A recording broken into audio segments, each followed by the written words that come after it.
तो इसके previous video में हम लोग देखे थे कि डेल्टा टी समय में जब चालक से डेल्टा क्यू आवेश प्रवाहित हो रहा था तो एकांक समय में डेल्टा क्यू बटा डेल्टा टी आवेश प्रवाहित होगा। मतलब डेल्टा क्यू बटा डेल्टा टी का मतलब हुआ कि आवेश प्रवाहित होने का दर है, और उसी चीज़ को हम लोग क्या कर रहे हैं, इलेक्ट्रिक करंट कर रहे हैं, विद्युत धारा कर रहे हैं।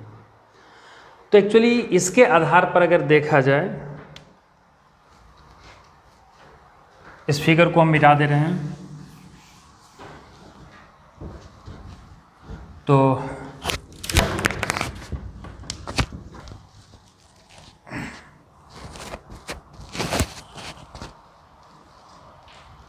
हाँ, तो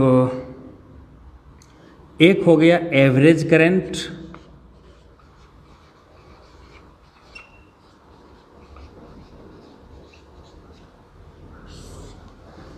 यानी औसत धारा,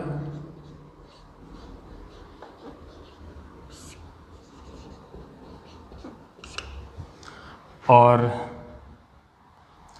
दूसरा हो गया इंस्टेंटेनियस करंट।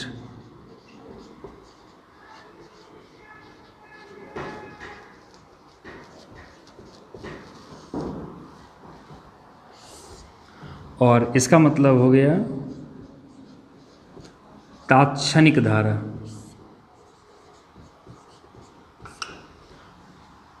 इंस्टेंटेनियस, इंस्टेंट का मतलब क्षण होता है, तो इंस्टेंटेनियस का मतलब हो गया तात्क्षणिक, करंट का मतलब धारा, और एवरेज का मतलब औसत, फिर करंट का मतलब धारा।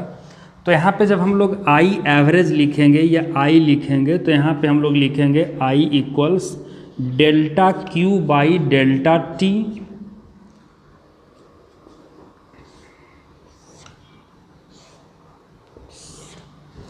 और जब हम लोग तात्क्षणिक धारा को लिखेंगे तो यहाँ पे लिखेंगे आई इक्वल्स, ऐसा भी लिख सकते हैं कि limit delta T tends to 0 delta Q by delta T. और तो लोग मैथ के जो भी स्टूडेंट होंगे वो पढ़े होंगे कैलकुलस में कि limit delta Y by delta X में जहाँ डेल्टा एक्स 0 को टेंस करता था तो वहाँ पे हम लोग लिखते थे D Y by D X, तो यहाँ पे हम लोग लिख सकते हैं D Q by D T, यानी जो इंस्टेंटेनियस करंट होगा वो आई इक्वल्स हो जाएगा D Q by D T.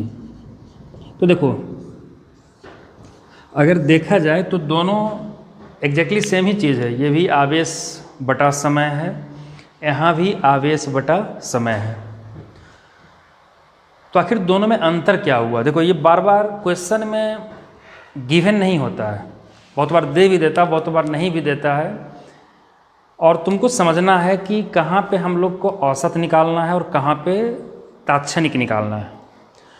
औसत में ध्यान देना कि औसत जब भी होगा तो वो एक समय अंतराल में होगा, जैसे 4 सेकेंड से 5 सेकेंड तक, 6 सेकेंड से 10 सेकेंड तक। लेकिन जब तात्क्षणिक होगा, तात्क्षणिक का मतलब है किसी क्षण, परिभाषा में हम लोग कह सकते हैं तात्क्षणिक धारा में कि किसी चालक से किसी क्षण प्रवाहित होने वाली धारा को तात्क्षणिक धारा कहते हैं। अगर तुम इसको लिखना चाहोगे तात्क्षणिक धारा का परिभाषा तो वीडियो को दोबारा सुन के नोट कर लोगे। अगर हम औसत धारा को कहेंगे तो इसमें हम लोग कह सकते हैं कि किसी चालक से एक समय अंतराल में, किसी दिए गए समय अंतराल में प्रवाहित होने वाली धारा को औसत धारा कहते हैं। और एवरेज और इंस्टेंटेनियस को हम लोग डिटेल में तुम लोग को 11th में पढ़ाए थे, जब स्पीड वेलोसिटी ये सब बताए थे कि एवरेज वेलोसिटी क्या होता है, इंस्टेंटेनियस वेलोसिटी क्या होता है, एवरेज स्पीड क्या होता है, इंस्टेंटेनियस स्पीड क्या होता है। तो इंस्टेंट का मतलब कोई क्षण हो गया। जैसे अगर तुमसे कोई पूछे कि ये क्लास कितने घंटे का होता है, तुम बोलोगे 1 घंटा का होता है, ये एक ड्यूरेशन है, ये एक इंटरवल है। अगर पूछे क्लास कितना बजे स्टार्ट होगा, तुम बोलोगे 9 बजे स्टार्ट होगा, तो ये 9 बजे का मतलब क्या हुआ, ये एक इंस्टेंट है। तो क्वेश्चन में जब किसी खास क्षण बोलेगा, जैसे 5वां सेकेंड या 5वें सेकेंड में क्या धारा या 5वां सेकेंड में क्या आवेश है, इसका मतलब तुमको तात्क्षणिक पूछ रहा है।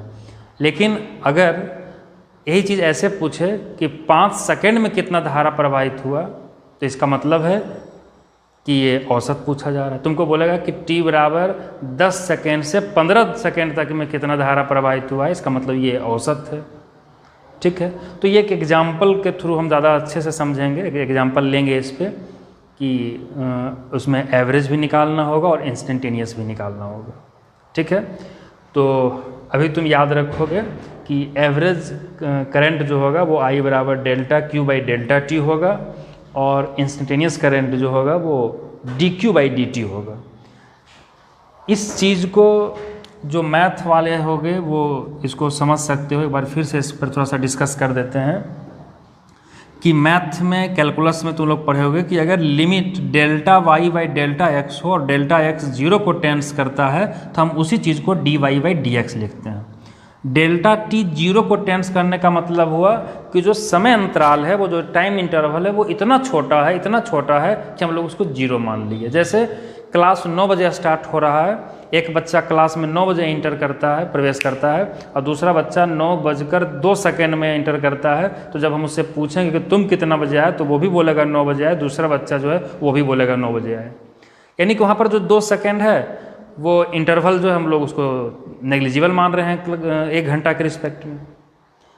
तो ये तुमको समझना है कि समय अंतराल जब छोटा होगा, बहुत छोटा होगा, डेल्टा t 0 को टेंस करेगा, तो उसी चीज़ को हम लोग लिखते हैं dt।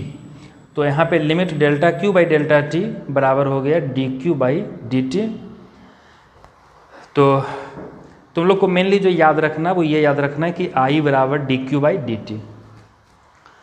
अब तुम लोग जो कैलकुलस पढ़े हो इसको थोड़ा सा फिजिक्स नहीं मैथ के दृष्टिकोण से देखो। तो dQ बाई dt का मतलब क्या हुआ कि Q का अवकलन हो रहा है t के सापेक्ष में। तो जब Q का अवकलन t के सापेक्ष में हो रहा है, हम लोग डिफरेंशिएशन में जानते हैं कि Q का अवकलन तभी होगा जब Q किसका फंक्शन होगा, t का फंक्शन होगा। यानी Q जो होना चाहिए वो t का फलन होना चाहिए। Q t में होगा, Q जब t का फलन होगा, इसका मतलब है कि Q जो है यानी जो आवेश है वो समय के साथ बदल रहा होगा। एक चर होता है, एक अचर होता है। जैसे अगर कहीं पे कहा जाए कि 10 कूलम आवेश 2 सेकेंड में प्रवाहित हुआ है, तो इसका मतलब है कि डेल्टा Q का मान 10 है। लेकिन यहाँ पे Q का मान 10, 5 इस तरह का कोई न्यूमेरिकल वैल्यू नहीं होगा। वो जब भी होगा वो t में होगा। जैसे जब हम क्वेश्चन को लेंगे तो इस चीज़ को हम लोग डिस्कस करेंगे इसमें। ठीक है,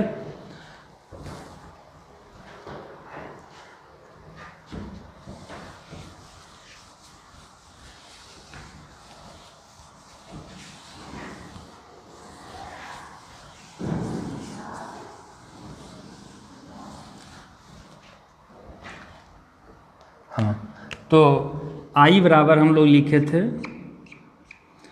dQ अपॉन dt। इसका मतलब यहाँ पर हुआ जहाँ Q बराबर Q ऑफ t, इसका मतलब ये हुआ कि Q यानी कि जो आवेश है, Q आवेश समय का फलन होगा। समय का फलन होगा, इसका मतलब क्या है कि जो Q होगा वो t में होगा। जैसे एग्जाम्पल के रूप में ऐसा कह सकते हैं Q बराबर इस तरह से दिया हुआ है 4t² माइनस 2t प्लस 3। इसका मतलब क्या हुआ कि इसमें अगर t बराबर 1 सेकेंड दे रखेंगे तो Q का वैल्यू कुछ और आएगा, t बराबर 2 सेकेंड रखेंगे तो Q का वैल्यू कुछ और आएगा, t बराबर 3 सेकेंड रखेंगे तो Q का वैल्यू कुछ और होगा। इसका मतलब कि जैसे जैसे टाइम बदलेगा उसी के अकॉर्डिंग जो आवेश का मान है वो भी क्या होगा, बदलेगा। तो हम लोग कह सकते हैं कि यहाँ पर Q जो है वो किसका फलन है, t का फलन है। तो इसका मतलब है कि ये आवेश जो Q है ये वेरिएबल है, वेरी कर रहा है। लेकिन अगर यहीं पे Q बराबर सिर्फ रहता 10 सेकेंड, तो इसका मतलब है कि वो कांस्टेंट आवेश होता है, एक कांस्टेंट वैल्यू होता है आवेश का जो उससे प्रवाहित हो रहा है। ठीक है, तो नेक्स्ट वीडियो में हम लोग इसमें देखेंगे कि जो धारा है उसका मात्रक क्या होता है, धारा का दिशा क्या होता है,